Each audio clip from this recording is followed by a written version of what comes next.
And we're on to the next topic in the organic chemistry unit, 13.02, formulas and naming of hydrocarbons. For this, you're going to need reference tables P and Q on the New York State reference tables. So hydrocarbons are molecules that are made only of hydrogen and carbon. There's nothing else. If there's something else like, let's say, chlorine bonded to it, then it would not be considered a hydrocarbon. Only molecules that contain just hydrogen and carbon. And there are three basic types: alkanes, alkenes, and alkynes. Now, alkanes are molecules where all the bonds between carbons are single bonds. Alkenes contain one double bond somewhere in the molecule between carbons, and alkynes are molecules that contain one triple bond between carbons somewhere in the molecule. Since carbon forms four bonds, you will notice that as we go from a single bond to a double bond, we go from having 6 hydrogens to only having 4. Taking away these bonds so that carbon can form a double bond leaves room for 2 fewer hydrogens. And the same goes when we go from having a double bond to a triple bond, we go from having 4 hydrogens to only 2 hydrogens. And this brings us to the general formula. For alkanes, alkenes, and alkynes, if we know the number of carbons, we find the number of hydrogens by first doubling the number of carbons. CnH2n, CnH2n, CnH2n. For alkanes, we double the number of carbons and add 2 to get the number of hydrogens. 2 times 2 is 4, plus 2 is 6. For alkenes, we just double the number of carbons to get the number of hydrogens. So 2 times 2, we're going to double carbons, double 2, and that's 4. We have 4 hydrogens. For alkynes, we're going to double the number of carbons and subtract 2 to get the number of hydrogens. So we double 2, we get 4, subtract 2, and we get 2. So as we add an additional bond between carbons, there's always going to be room for 2 fewer hydrogen atoms. When we name alkanes, we use the suffix -ane. Enes end in -ene, alkynes end in -ine, Y-N-E, -ine.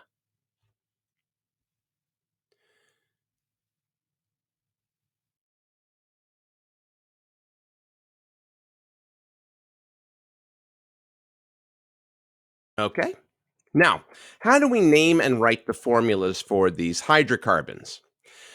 We use a prefix to tell us how many carbons there are in the hydrocarbon chain.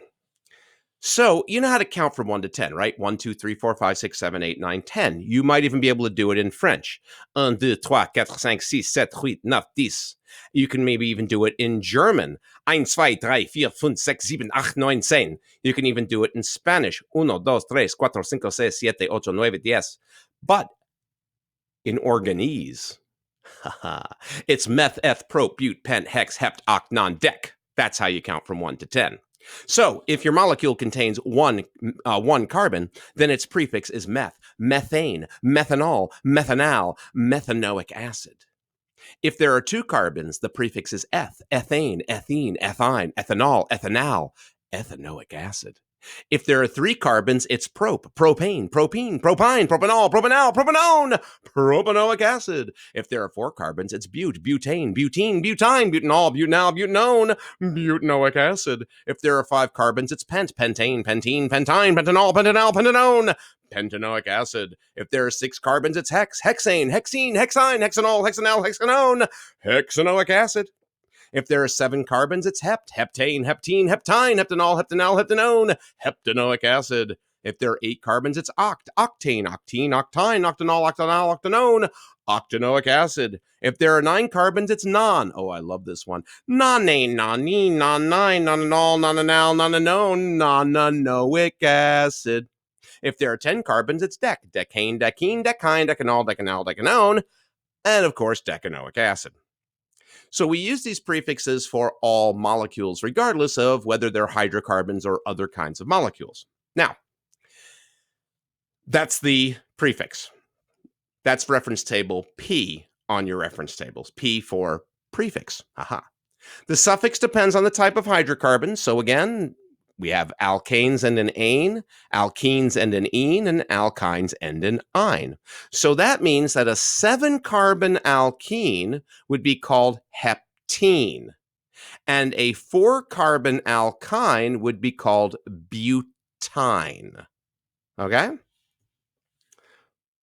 We use the general formula to predict the number of hydrogens in the formula, like I've shown you. So, for example, if we have a 3-carbon alkane, to find the number of hydrogens, we double 3, which is 6, and we add 2, which is 8. This would be called, since there are 3 carbons, propane. For a 5-carbon alkene, 5 carbons in an alkene, to get the number of hydrogens, we simply double the number of carbons, and double 5 is 10. The name of it for 5 carbons would be pent, and enes, right? Alkenes and an ene, pentene. An 8-carbon alkyne, well, to find alkynes, we simply take the number of carbons, double it, and subtract 2. So let's double 8, that's 16. Subtract 2, that's 14 for the hydrogens. 8 has a prefix of oct, and alkynes end in yne, octine. Okay, what about the structures? So, what you do first is when you're given the name, you draw the number of carbons in the longest continuous unbroken chain. For additional information, each carbon forms 4 bonds, and each bond that does not go to a carbon goes to a hydrogen. You'll notice that the carbons are bonded with a single bond, but all the rest of those 4 bonds, they go to hydrogens. You can actually choose to write the hydrogen or not. That choice is up to you. I'll show you what I mean. Meth. Meth has 1 carbon, and carbon forms 4 bonds. And those 4 bonds go to hydrogens. Now, you could choose to draw the hydrogens or not. You don't actually have to draw them. You can draw the hydrogens, or you don't have to draw the hydrogens. Now, when you're doing the structural formulas, you have the option. If you're doing dot diagrams, you must draw the hydrogens. But the structural formula, they're just assumed to be there. Now, you still have to draw the bonds. You can't just write C. You have to draw the 4 bonds. But it's optional whether you put the hydrogens. Okay. Ethane. Eth has 2 carbons bonded together with a single bond. This carbon has room for 3 more bonds to bring it to a total of 4. This carbon has room for 3 more bonds to give it a total of 4. What's bonded on the other ends of those bonds? Hydrogen. If you know that, you don't have to draw it. You can, but you don't have to. Really? Yeah, okay. Nah, sure. Eh, eh. Propane. Prop has 3 carbons, all single bonded together. This carbon only has 1 bond, so it gets 3 more. This carbon has 2 bonds, so it gets 2 more. This carbon has 1 bond, so it gets 3 more. What's on the ends of those bonds? Hydrogens. Don't have to draw it, but you can. Don't really need to, but it's nice if you want to. Yeah. Butane. But is 4 carbons. Now, this is something that people typically get backwards. Prop has 4 letters and but has 3 letters. So there's this sort of subconscious thing that makes people think that but means 3 and prop means 4. It's actually the exact opposite. So when in doubt, until you can count organize 1 to 10, always refer to reference table P just to be sure that you're getting prop being 3 and but being 4. The carbons on the ends only have 1 bond, so they can have 3 more. The carbons in the middle, well, they can each have 2 more bonds. What goes on the ends of those bonds? All right, I'm not going to tease you any further. And what about octane? Well, oct means 8 carbons, so let's put them. The carbons on the ends can fit 3 each, but each of the carbons in the middle has room for 2 more bonds. Each carbon now has 4 bonds, and there are hydrogens at the end of the bond. You're starting to see now why I'm saying writing the H's is optional. When you write a molecule this big, it's almost adding insult to injury to ask you to do this after it. You can if you want to, or you can leave it like this. For the smaller molecules, there's no harm in putting the H's. It won't take much time out of your day. But once your molecules start getting really large, it becomes kind of obnoxious. All right, that's alkanes. Now for alkenes. Alkenes have one double bond somewhere between carbons in the molecule. So again, the prefix will be the number of carbons in the chain. And then you'll draw one double bond somewhere in the molecule. Each carbon forms four bonds, and each bond not to a carbon goes to a hydrogen because these are hydrocarbons. All right, so methane. Well, you can't have a double bond between two carbons if you only have one carbon. So there's no such thing as methane. That's not going to work. But ethene would be two carbons with a double bond between them. Now, notice that with this double bond, each carbon now has two bonds. Each one has only room for two more. You could also draw them like this. Or you could even draw them at 90-degree angles at the end of the molecules, as long as the bonds are at 90 degrees to each other. And of course, you can draw the H's or not. Propene. Prop has three carbons. There's a double bond between two of them. It could have been between these two, or it could be between these two. It doesn't really matter. You see, because molecules are three-dimensional, and this molecule, if I look at it from the back, the double bond would be here. So it doesn't really matter. This is propene. This carbon has room for two more bonds. This carbon already has three bonds, only has room for one more. You could put it on the top or the bottom. And this carbon on the end has room for three more bonds. Now, there's this thing called cis-trans isomers. We're not going to get into that in this class. I'll just briefly mention that if you have the two double bonded carbons, if both of the bonds to hydrogen on either side are both in the same direction, it's called the cis isomer. But if one is going up on one side and going down on the other side, that's called the trans isomer. You may have heard of trans fats. That's where that comes from. But that goes beyond the scope of this course. Next up is butene. Butene has four carbons with a double bond between two of the carbons. And then you add enough bonds so each carbon gets four. You'll notice there was only room for this carbon to get one more bond. Now, is this the way we have to draw butene? Well, no. See, if we drew this double bond on the other end, it would be the same molecule, just looked at from the back. But in this molecule, there's another place we can put that double bond. Let's see what that would look like. There it is. Huh. Now, we can't call both of these butene. This molecule has less symmetry than this molecule. This molecule is more polar. This molecule is more nonpolar. This molecule would have a slightly higher melting point. This would have a slightly lower melting and boiling point. Huh. Well, fortunately, the International Union of Pure and Applied Chemistry came up with an elegant solution. Because things are frequently bonded to carbon chains. And so what they've done is come up with a system of numbering where the object of interest is on the chain. Now, we're starting off simple. Today's topic is just hydrocarbons. If you want to figure out where on the chain the double bond is, you put a number in front of the name to indicate how many carbons in from the end it's closest to before you hit the double bond. For this butene here, you only have to go in one carbon from the short side, and there's the double bond. In fact, if we count it out, we have what are called isomers. See, they're two molecules, but they're not going to be exactly the same name. So these are two molecules with the same molecular formula, but different structural formula.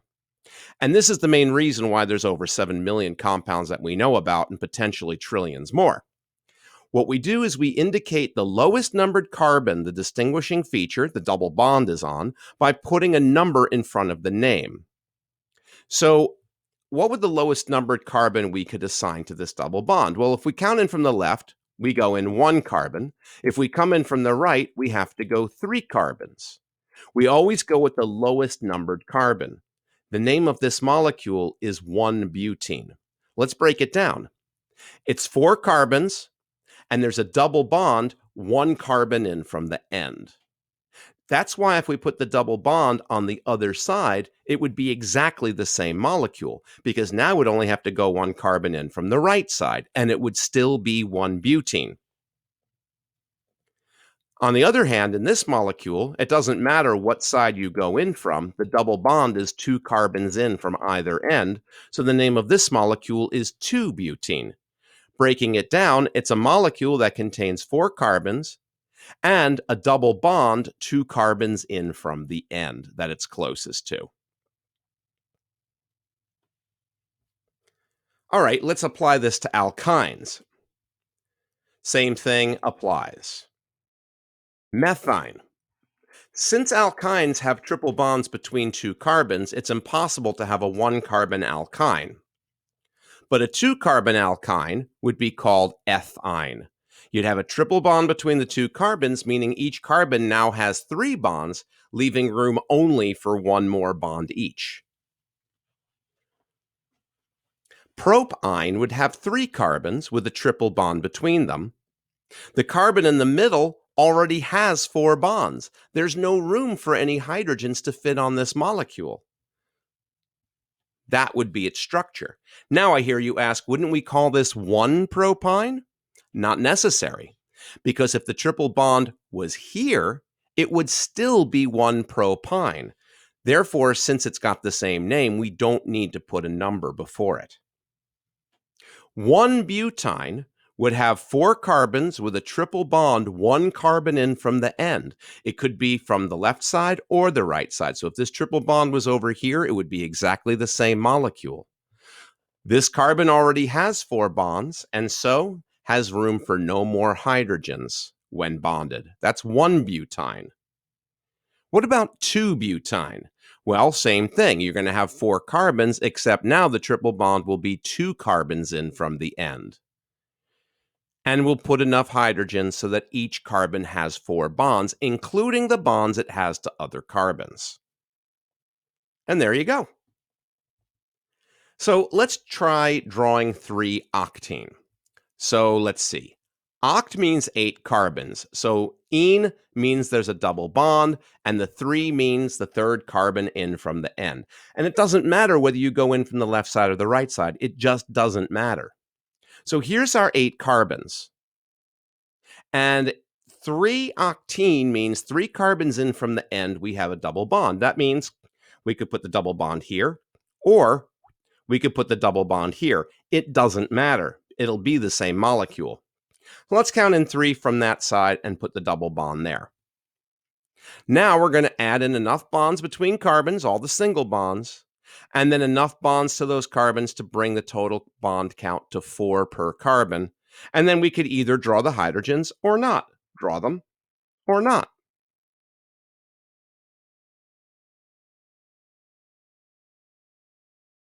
And let's name this molecule. This molecule has 6 carbons, and therefore the prefix for 6 carbons is hex. There's a triple bond, hexyne. The triple bond is, well, it's 4 carbons in from the left side and 2 carbons in from the right side. We always go with the lower number, so therefore, 3, that should be 4 right there. That would be 2-hexyne. There's also carbons that are not open chains, but are closed chains. These are called aromatic hydrocarbons, and yeah, they stink, just like the name would indicate. So the hydrocarbons that we've been working with are what are called aliphatic hydrocarbons, which are straight open chain hydrocarbons, where the carbon atoms don't loop in on themselves at the ends of the molecule. But aromatic hydrocarbons are circular and feature a bonding characteristic called resonance, where a double bond will actually vibrate back and forth between adjacent pairs of carbon atoms, kind of like a tuning fork vibrating back and forth. That's my tuning fork impression.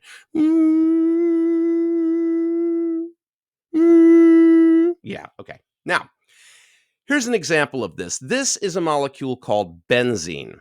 Contains 6 carbon atoms arranged in a ring, and there's alternating double bonds, and then you have hydrogens attached. So each carbon has 1, 2, 3, 4 bonds. The thing about a benzene ring is that these double bonds don't stay still. One instant, the double bonds are here. In the next instant, the double bond will be here, here, and here. And they vibrate back and forth instantly. So we can actually represent that vibrating double bond as just a circle. And that would be the symbol we use for benzene. Basically, a hexagon with a circle inside of it. Kind of almost looks like a nut, like you'd put on a bolt. So let's look at some types of aromatic hydrocarbons. Of course, benzene. Benzene is nasty stuff. It's got 6 lines of symmetry. It's an amazing nonpolar solvent. It will dissolve plastic very, very easily. It's extremely flammable. It can actually cause hallucinogenic effects, but don't try it because it's just, oh my gosh. I used to work with this stuff when I was in college, and the headache I would end up with when I got out of that room. And I never actually had any hallucinations. But the worst part of it is it's a known carcinogen. So yeah, don't mess with benzene unless you're wearing, proper ventilation. You're working in a fume hood. This stuff is nasty to work with. Toluene is slightly less obnoxious. It's basically benzene that has a single carbon attached to the top of it. It's also called methylbenzene, toluene. Toluene is a solvent that's frequently used in glue like Duco cement, the kinds of glue that will actually be able to hold plastic pieces together to make, let's say, a plastic model. Paradichlorobenzene. Paradichlorobenzene is benzene where you've got chlorines on either side of the molecule. And this particular substance is used to make mothballs. Mothballs are these little waxy pellets that you can throw in your wool clothing over the summer so that moth larvae don't eat through your sweaters. Naphthalene, which is 2 benzene rings attached to each other, can also be used for mothballs, and Elton John might want them for his glasses. Phenol is benzene with an alcohol group. It's also called benzyl alcohol, and it is featured rather prominently in cough syrup. Phenolphthalein is an acid-base indicator. You'll notice we have one phenol here, and we have another phenol here, and this is our phthalate right here. It almost looks like a snowman holding a snowball lying down on the ground. See, here's its head, here's a snowball it's holding, and then it's kind of like weighed down by these 2 phenols right there. Yeah, snowman molecule. 2,4,6-trinitrotoluene is a molecule that contains nitrogen bonded to 2 oxygens. This is called a nitro group. It's extremely unstable and prone to detonating. If we take the initials of 2,4,6-trinitrotoluene, we get TNT. Trinitrotoluene.